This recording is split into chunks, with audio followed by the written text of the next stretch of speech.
Quick hits up top.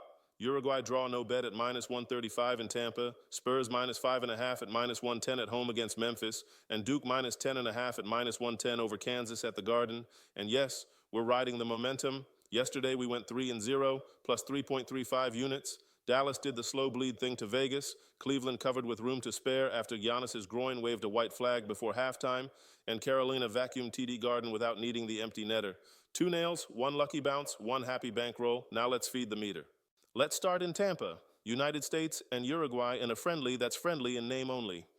We're on Uruguay draw, no bet at -135 because Bielsa's machine doesn't care if the game says friendly, it still hunts you like it owes you rent.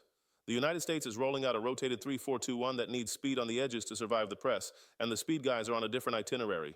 No Pulisic, no Ware, and without Anthony Robinson to break pressure, those wingback exits turn into fire drills. Uruguay's double pivot edge, think Ugarte and Bentancur setting tripwires, means the U.S. has to pass through a metal detector to reach midfield. Add Tampa rain and a slick surface, and precision possession turns into slip and slide giveaways. That's why we isolate the value with draw no bet. If it's 0-0 soccer sludge, we push. If Uruguay cashes the inevitable turnover, we win. The game script screams low event, low corners, high frustration, and a very Bielsa 1-0 or 2-0 with our downside capped. To San Antonio, where the spread says no Wemby, no problem, and we agree. We're laying Spurs -5.5 at -110 because this isn't about one skyscraper. It's about Memphis having a who's driving situation. No Ja Morant and a pileup of backup point guards on the shelf means the Grizzlies' offense is a parade float with no tow truck. That's cluster injury at the single most important basketball position. Meanwhile, the Spurs hierarchy is clean.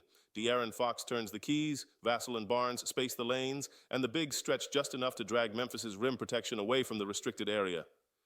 Memphis without ball handlers means live ball turnovers, and live ball turnovers mean Fox layups before the base drops. Could Jaren Jackson Jr. nuke us for 30? Sure. But with no table setter, he's ordering takeout through a drive-thru that's closed. Our model range lives in the Spurs by high single digits to low teens, exactly the kind of number you lay before the market fully internalizes a backcourt blackout. Now we take the A train to Madison Square Garden, Duke and Kansas, the Champions Classic, and we're planting the flag on Duke -10.5 at -110.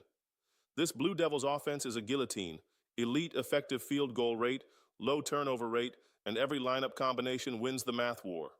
Cameron Boozer is the matchup problem Kansas doesn't want. Pick and pop if you sag, downhill if you chase. The kicker is Kansas being likely short their best spacer and on-ball creator. Take away that gravity and Self has to shorten the game and pray for offensive glass. Duke's length squeezes those prayers into contested twos and turnovers become instant Blue Devil transition.